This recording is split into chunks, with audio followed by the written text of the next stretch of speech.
கணவர் இறந்த பிறகு மனைவி அழுதா நல்ல கணவன், குழந்தைகள் அழுதா நல்ல தகப்பன், ஊரே அழுதா நல்ல தலைவன், உனக்காக நாடே அழுதையா என்ற வசனம் நினைவிருக்கும். கேப்டனின் இறுதி ஊர்வலத்தில் இந்த வசனம் சொல்லி அழுதவர் பலர்.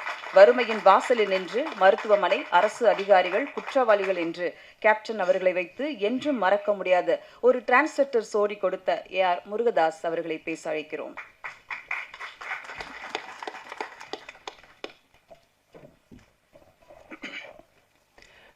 மேடையில் இருக்கும் அந்நியார் அவர்களுக்கு வணக்கம். சுதீஷ் சார் வணக்கம். இந்த படத்தின் கதாநாயகன், எதிர்காலத்தின் நம்பிக்கை நட்சத்திரம் சண்முக பாண்டியன் அவர்களுக்கும் வணக்கம். சசி சார் வணக்கம் சார். கஸ்தூரிராஜ் சார் வணக்கம். அப்புறம் கழகத்தை தன் தோளில் சுமந்து கொண்டு வந்திருக்கும் பிரபாகரன் அவர்களுக்கும் வணக்கம். கேப்டனின் அன்பு தம்பிகள், சகோதரிகள், தமிழகம் என்றும் இருக்கும் அனைவருக்கும் எனது வணக்கத்தை தெரிவித்துக் கொள்கிறேன். கேப்டன் ரொம்ப நாள் மட்டும் எனக்கு அறிமுகம் நினச்சிட்டு இருப்பேங்க, கிடையாது. ரொம்ப நாளுக்கு முன்னாடியே எனக்கு அவர் பரிச்சயம். ரசிகனா தேட்டரில் இருந்தது வேறு. அது உங்களை மாதிரி நானும் அவரை ரசிச்சிருக்கேன். கேப்டன் பிரபாகரன்லாம் 50-60 தடவை பார்த்துருப்பேன். டெய்லி நைட் ஷோ முடிஞ்சதுன்னா போய் உக்காந்துருவேன் அந்த தேட்டரில். திருப்பி பார்த்துட்டு இருப்பேன். நான் மட்டும் கிடையாது, அது மொத்த ஆடிட்டோரியமே ரிப்பீட். எல்லா டைலாகும் வர்றதுக்கு முன்னாடியே கிளாப் பண்ணிக்கிட்டே இருப்பாங்க. அந்த மாதிரி பார்த்துட்டு இருந்தேன். இன்னும் சொல்லப்போனால் ஒரு இன்னைக்கு நான் என்ன சொல்லுவாங்க, நீங்கள் உங்கள் படத்தில் வில்லன்லாம் ஹேண்ட்ஸமாக இருக்காங்க, வில்லன்லாம் ஹீரோவோட அழகாக இருக்காங்களே எப்படின்னு சொல்லி. ஆனால் வில்லனை ஒரு ஹேண்ட்ஸமாக ஒத்துக்கிறதுக்கு ஒரு ஹீரோவுக்கு ஒரு பெரிய நம்பிக்கை வேணும். நீங்கள் அதை யோசிச்சு பார்த்தீங்கன்னா அதெல்லாம் அந்த ட்ரெண்டில் ஆரம்பித்தவர் கேப்டன் அவர்கள் தான்.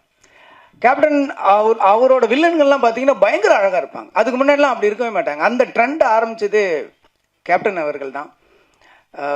சத்யராஜ், சரத் சார் ஆகட்டும், இன்னும் நிறைய பேர் சொல்லிக்கிட்டே இருக்கலாம். அவரோட கம்பெனியில் அவர் அறிமுகம் செய்தவர். அவர் எவ்வளோ பெரிய இது. அதுக்கப்புறம் நான் கலைமணி சார்கிட்ட ஒர்க் பண்ணும்போது செட்டுக்கு போயிருக்கேன். கருப்பு நிலா செட்டு தான். அப்போ அவர் டைலாக் கலைமணி சார், நான் அசிஸ்டண்ட்டாக இருக்கும்போது செட்டில் போவேன். ஸோ இப்போ மூலையில் இருக்கும்போது லைஃப்பில் ஃபஸ்ட் டைம் கேப்டன் நான் பார்க்குறேன். ஸோ அப்படியே பார்த்துட்டு இருக்கும்போது சும்மா சாதாரணமாக அப்படியே இருந்துகிட்டு இருப்பார். ஸோ நின்றுட்டு இருக்கும்போது என் முன்னாடி ஒரு பிளேட் வந்துச்சு, சின்ன டம்ளரில் இருந்தது. என்னன்னு பார்த்தா ஸோ மோர் அப்படின்னு நினச்சி குடிச்சு பார்த்தா ஹார்லிக்ஸ்.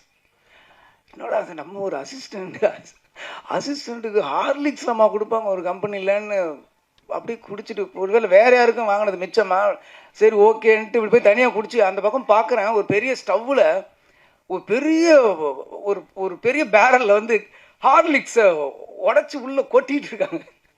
நல்லா ஊரில் ஹார்லிக்ஸ்னால் உடம்பு சரியில்லைன்னா வாங்கி கொடுப்பாங்க. அப்போ தான் அதையும் அப்படியே இந்த பக்கம் திரும்புறதுக்குள்ளே வீட்டில் இருக்கிறவங்க எல்லாரும் அப்படியே வாயில் போட்டு காலி பண்ணாங்க. ஹார்லிக்ஸ் ஒரு சினிமா கம்பெனியில் அதுக்கு முன்னாடி நான் கலைமணி சார்கிட்ட ஒரு 10 செட்டுக்கு போயிருக்கேன். அந்த மாதிரி நான் பார்த்ததே கிடையாது. ஹார்லிக்ஸ் ஆகட்டும், இளநீ ஆகட்டும், இது எல்லாருமே சொல்லியிருப்பாங்க. நான் கண்ணால் பார்த்துருக்கேன். சபரிமலை மாலை போட்டவங்கெல்லாம் கருப்புநிலாவில் கோவாவில் ஷூட்டிங் நடந்துட்டு இருந்தப்போ அப்போ அவங்க சாப்பிட்டுட்டு இருக்கிற இடத்துக்கு வராரு கேப்டன். அவங்க பார்க்குறாரு. பார்த்துட்டு இவங்களுக்கு என்ன எதுவும் வைக்கலன்னா, இல்லை கேப்டன் அவங்க நான்வெஜ் சாப்பிட மாட்டாங்க, மாலை போட்டிருக்காங்கல்லன்னு. அவங்களுக்குலாம் பக்கோட போடி அப்படின்னு அப்போ சொல்கிறாரு. எனக்கு எப்படி ஒரு கேப்டன் ஒரு படத்தோட கதாநாயகன் தனக்கு என்ன வருது மட்டும்தான் பார்ப்பாங்க. ஃபுல்லாக எல்லாருமே சாப்பிடணுன்ட்டு அந்த வயிறு நிறையணும்னு நான் நிறைய விஷயம் கண்ணால் பார்த்துருக்கேன். அந்த ராஜபாதர் ஸ்ட்ரீட்டு கூட நம்ம பாண்டி பஜாரோட பேரல் ஸ்ட்ரீட் போகும்போது அந்த கம்பெனிக்கு நான் போயிருக்கேன். போயிட்டு இருக்கும்போது வெளியில் ஒரு 500 பேர் நிற்பாங்க. எப்பயுமே ஒரு 500 பேர் இருப்பாங்க. அப்போ கேப்டன் அவர்கள் அவர் கையால் அந்த பாக்கெட்டு சாப்பாடை கொடுப்பாரு. அதை நான் பார்த்துருக்கேன், எங்கனால பார்த்துருக்கேன். அந்த பக்கம் இருக்கிற மீடியேட்டர்ஸ் எல்லாருக்குமே அது ஒரு ஹப்பு மாதிரி இருக்கும். அந்த மாதிரி ஒருத்தரை நான் பார்த்தது நிறைய விஷயம். அந்த கேப்டன் பிரபாகரன் அந்த ஹெலிகாப்டர் ஷாட் அப்போ நான் இருக்கேன். அந்த டைமில் நான் கீழே இருந்தேன். அப்போ அதே மாதிரி சொன்னாங்க, டூப் போட்டு பண்ணிக்கலாம் அப்படின்ற மாதிரி சொன்னாங்க. அன்றைக்கி இவங்க 2 பேருமே வந்திருந்தாங்க, அண்ணியும் வந்திருந்தாங்க. அன்றைக்கி செட்டுக்கு ஒரு அம்பாசடர் காரில் வந்தாங்க, எனக்கு நல்லா ஞாபகம் இருக்குது. அன்றைக்கி அந்த பர்டிகுலர் ஷூட் அப்போ அவங்க இல்லைன்னு நினைக்கிறேன். அப்போ மட்டும் சொல்லிட்டாங்க, நீங்கள் அன்னிக்கிட்ட மட்டும் டூப் போட்டுதுன்னு சொல்லிவிடுங்க அப்படின்னு சொல்லிட்டு சொன்னேன்.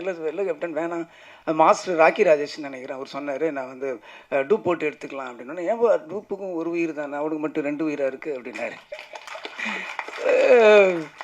அதெல்லாம் அவ்வளோ பக்கத்தில் இருந்து எந்த மைக்கும் கேமராவும் இல்லாமல் காதால் கேட்கும்போது ஒரு பெரிய மிரட்சி உண்டாயிடுச்சு, ஒரு மரியாதை உண்டாயிடுச்சு.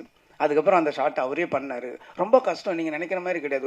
ஒரு ஹெலிகாப்டர்ன்றது இந்த பக்கம் வெயிட்டு போட்டால் இந்த பக்கம் அதுக்கு தகுந்த மாதிரி வெயிட் போடணும். இல்லைன்னா அன்பேலன்ஸ் ஆகி ஹெலிகாப்டர் வந்து அது மேலே இதாக ஆரம்பிச்சிடும். இப்போ இருக்கிறதுல ரொம்ப ஸ்ட்ராங்கு.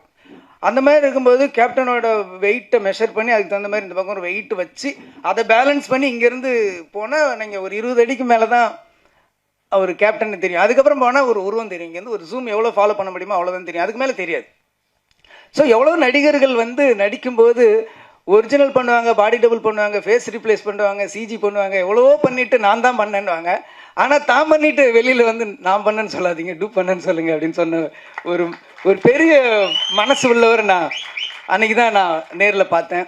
அதுக்கப்புறம் ரமணா உருவாகுச்சு. ரமணா உருவாகும் போதும் சரி, ஃபைட் சீன்லாம் பார்த்தீங்கன்னா ஃபைட்டர்ஸ் எல்லாரோட பேரும் தெரியும். எல்லாரும் சின்ன சின்ன ஃபைட்ரு, அந்த கம்பி கட்டுறவங்க, ரோப்பு இருக்கிறவங்க எல்லார் பேரையும் எல்லாருக்குமே தெரிஞ்சிருக்கும். அப்போ அந்த கம்பி ரோப்புலாம் அப்படின்னும்போது நீ ஃபைட்டருக்கு வேணா வை, எனக்கு வைக்காது அப்படின்றவர். என்னன்னா இல்லை நான் இன்ன வரைக்கும் நான் ஒரிஜினலாக தான் பண்ணியிருக்கேன். நான் ரோப் வச்சு பண்ணேன்னா இதுக்கப்புறம் பண்ணது எல்லாமே நான் பண்ணது இல்லைங்கிற மாதிரி அர்த்தமாயிடும் அப்படின்னு சொல்லி எல்லாத்துக்கும் பார்ப்பார். ஃபைட்டர்ஸ் பண்ணும்போது உட்காந்துருப்பார். கேரவன்னு ஒன்று கிடையவே கிடையாது. ஒரே ஒரு சீன் வந்து ரெட் ஹில்ஸில் எடுத்தேன். அப்போ ட்ரெஸ் சேஞ்ச் பண்ணுறதுக்கோ காஸ்டியூம் சேஞ்ச் பண்ணுறதுக்கோ ஒரு இடம் இருக்காது. ஏன்னா ஃபுல்லாக அந்த ரெட் ஹில்ஸ் அந்த ஒரு ஹில்ஸ் மாதிரி இருக்கும். அந்த ஏரியாவில் வந்து ஒரே ஒரு கேரவன் மட்டும் அவர்கிட்ட தெரியாமல் நான் அவங்க சொல்லிட்டோம். அதுக்கு அவ்வளோ திட்டினார். யாரை கேட்டியா கேரவன் சொல்லி? இன்றைக்கி போய் ஒரு ஷூட்டிங் போனீங்கன்னா ஷூட்டிங் அங்கே நடக்குதுன்னா 1 கிலோமீட்டர் கேரவன் ட்ரெயின் மாதிரி நிற்கும். அவ்வளோ பேருக்கு கேரவன் இருக்கிற இடத்துல அன்றைக்கி ஒரு நாள் கூட கேரவன் யூஸ் பண்ணதே கிடையாது. ஒரு நாள் யூஸ் பண்ணேன். அவர்கிட்ட கேட்காம நான் தான் சொன்னேன் காஸ்டியூம் சேஞ்ச் பண்ணணும், க்ரௌடு வரும், உள்ளே வந்தால் அவர் அங்கே வந்தாவே இங்கே பட்டாசு வெடிக்க ஆரம்பிச்சிடுறாங்க. ஸோ அதனால் நீங்கள் வந்து கேரவனில் இருங்கன்னா ஒத்துக்கவே மாட்டேன்ற. கேரவன் ஆக்சுவலி அன்றைக்கி சும்மா தான் இருந்துச்சு. அதுலேயும் சேர் கூட இப்படி சாயிற மாதிரி சேர் மாட்டேன். ஒர்க் பண்ண சில பேருக்கு தெரிஞ்சிருக்கும். நான் சொல்கிறது ஒரு புள்ளி கூட போய் கிடையாது, மிகைப்படுத்தவும் கிடையாது. ஒரு ஸ்டூலில் உட்காந்துருவார். பின்னாடி சாய மாட்டார். பின்னாடி கூட அப்படியே உட்காந்துருப்பார். அப்படியே உட்காந்துட்டு யார் என்ன பண்ணுறா அதை மட்டும்தான் பார்த்துக்கிட்டே இருப்பார். விறுவிறுன்னு வேலை நடக்கும். மற்றவங்க என்ன வேலை பார்க்குறாங்க, வேகமாக வேலை நடக்குதா, என்ன சாப்பிட்றாங்கன்றது மொத்தமாக அப்படி ஒரு நெட்வொர்க் மாதிரி வச்சுக்கிட்டு எல்லாரோட கேரையும் எடுத்துக்கிறவர். அவர் ஈவன் டயலாக்லாம் உங்களுக்கு வந்து தெரியாது. ரமணாவில் வந்து எந்த டயலாக்குமே நான் 2 டேக் மேலே போனதே கிடையாது. எந்த டயலாக்குமே 2 டேக் மேலே நான் போனதே கிடையாது.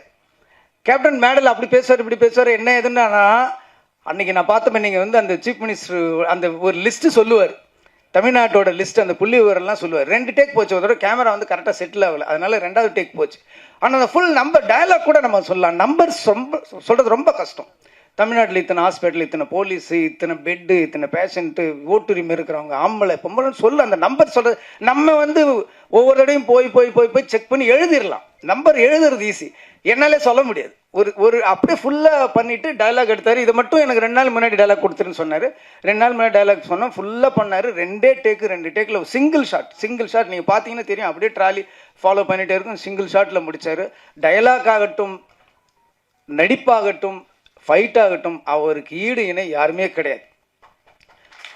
கதர் சட்டையாலும் காக்கி சட்டையிலும் அப்படி ஒரு அழகனை இந்த தமிழ்நாடு இதுக்கு முன்னாடி பார்த்துருக்காரு. நல்லா யோசிச்சு பாருங்க. நீ கதர் சட்டையில் போட்டு வந்த அந்த அழகு அப்படி பார்க்கறதுக்கு கண்ணு பார்த்தாது.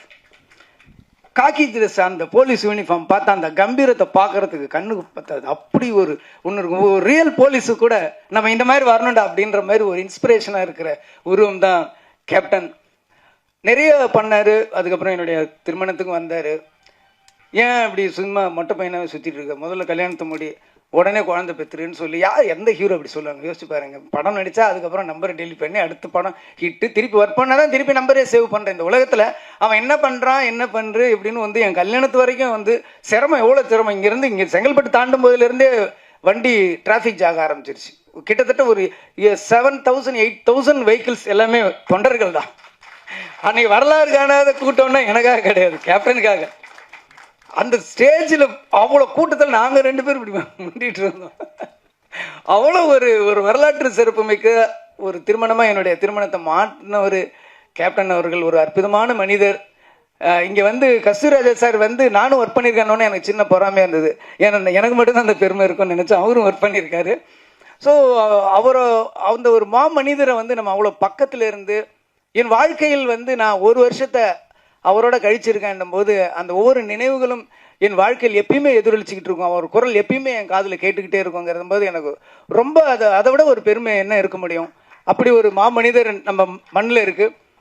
இருந்தார். ஒரு பெரிய நம்ம வாழ்க்கையில் எப்பயுமே நம்ம கடவுள் வந்து எப்பயோ ஒரு வழி வந்து நமக்கு என்றைக்குமே ஒரு இழப்பையும் ஒரு பிரிவையும் நமக்கு வந்து யாராலையுமே ஈடு செய்ய முடியாது. எந்த மருந்தாலும் அதற்கு அதை ஆற வைக்கவும் முடியாதுன்றது வந்து கேப்டனுடைய இழப்பு.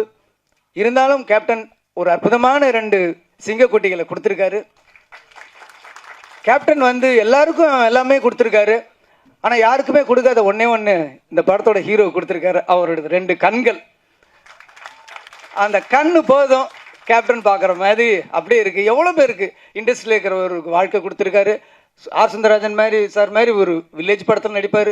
அந்த பக்கம் பார்த்தா ஆர்மியோட ஃபைட் பண்ணிட்டு இருப்பார். ஃபில்ம் இன்ஸ்டிடியூட்டோட இன்னும் அடையாறு ஃபில்ம் இன்ஸ்டியூட் அந்த டைமில் வந்து அவ்வளோ, இன்னைக்கு இருக்குது விஸ்காம் அவ்வளோ இருக்குது, அன்னைக்கு டைமில் அடையாறு ஃபில்ம் இன்ஸ்டியூட் வந்து உள்ளே வந்தது Aabavanan sir, Selvamani sir, Udhayakumar sir, அவ்வளோ பேர் இன்ஸ்டியூட்டில் அந்த டிஎஃப்டிலேருந்து வெளில வந்ததுக்கு எல்லாமே ஒரே காரணம் வந்து கேப்டன் அவர்கள் தான். இன்னைக்கு வந்து நடிகர் சங்கம் ஆகட்டும் எவ்வளோ பேரை உருவாக்கியிருக்காரு.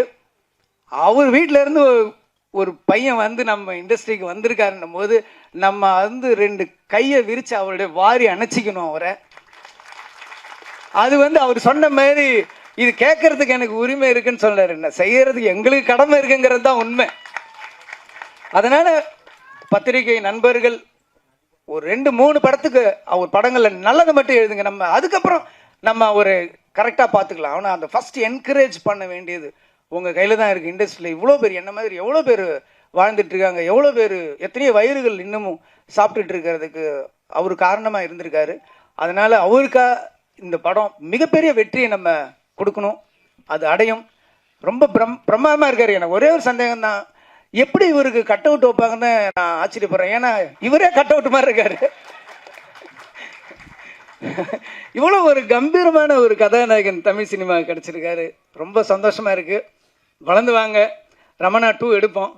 திருப்பியும் வந்து நம்ம கேப்டனை வந்து நம்ம காட்டுவோம். இந்த படம் ரொம்ப அற்புதமா இருக்கு. யானை வச்சு பண்ணியிருக்காரு. யானையும் ஒரு சிங்கம் நடிச்ச மாதிரி தான் இருந்துச்சு எனக்கு பார்க்கும்போது. கள்ளழகர்லையும் கேப்டன் அவர்கள் வந்து யானையோட நடிச்சார். அப்போ ஒரு இன்டர்வியூக்குள்ள நான் படித்த ஞாபகம் இருக்கு. நான் வந்து யானை வந்து அப்படியே ஒரு குழந்தை மாதிரி பிஹேவ் பண்ணுது, நானே ஒரு யானை வாங்கலான்னு இருக்கேன் அப்படின்னு ஏதோ ஒரு இன்டர்வியூவில் அவர் சொன்னது மாதிரி நான் படித்த ஞாபகம் இருக்குது. அவ்வளோ ஒரு அற்புதமானவர். இன்னும் சொல்லப்போனால் ரொம்ப கடினமான உழைப்பாளி. சேலத்திலேருந்து ஒரு இதுலேயும் நான் பத்திரிகையில் படித்தேன். சேலத்திலேருந்து ஊட்டிக்கு பைக்லேயே ஷூட்டிங்க்கு போனார் அப்படின்லாம் நான் படிச்சிருக்கேன். அவ்வளோ கடுமையான உழைப்பாளி. உழவன் மகன் படத்தில் வந்து ஏவிஎம் ஸ்டுடியோவில் 2 ஃப்ளோரில் வந்து ஒரு ஃப்ளோரில் வந்து ஃபைட் எடுத்துகிட்டு இருக்காங்க. ரிலீஸ் ஃபிக்ஸ் பண்ணியாச்சு. ஒரு ஃப்ளோரில் வந்து ஃபைட் எடுத்துகிட்டு இருக்காங்க. இன்னொரு ஃப்ளோரில் வந்து சாங் எடுத்துகிட்டு இருக்காங்க. ஸோ இங்கே ஒரு யூனிட், இங்கே ஒரு யூனிட் இருக்குது. இங்கே ஃபைட் பண்ணுறாரு, அங்கே போய் சாங் நடிச்சிட்டு வர்றாரு. 2 பேர் மாற்றி ஒரு 4-5 டேஸ் கூட நடித்தவங்க ராதா இவங்க எல்லாமே மயங்கி விழுந்துட்டாங்களாம். அப்போவும் ஹார்ட் ஒர்க் பண்ண ஒரு அற்புதமான ஸோ கேப்டன் வந்து எல்லாத்துலேயுமே ஒரு 100 மார்க் வாங்கினவர். உழைப்புலையும் சரி. நீங்கள் வந்து கேப்டன் வந்து வீட்டில் பார்த்துருப்பீங்க, நாங்கள் பக்கத்தில் செட்லேயே பார்த்துருக்கோம். அவர் அளவுக்கு நீங்களும் கடினமாக உழைக்கணும். அதே அளவுக்கு புகழ் கொடுக்கறதுக்கு தமிழ் மக்களும் ரெடியாக இருக்காங்க. எல்லாரும் அவருக்கு வாழ்த்துக்களை சொல்லணும். நீங்களும் இந்த படம் மிகப்பெரிய வெற்றி அடையணும். இந்த படத்தோட இயக்குனர், ஒளிப்பதிவாளர் எல்லாருமே நல்லா பண்ணியிருக்கீங்க. எல்லாருக்கும் என்னுடைய வாழ்த்துக்கள். படம் மிகப்பெரிய வெற்றி அடையணும்னு சொல்லி நான் இறைவனையும் கேப்டன் அவர்களையும் வேண்டிக் கொள்கிறேன். நன்றி. ஒருவர் இறந்த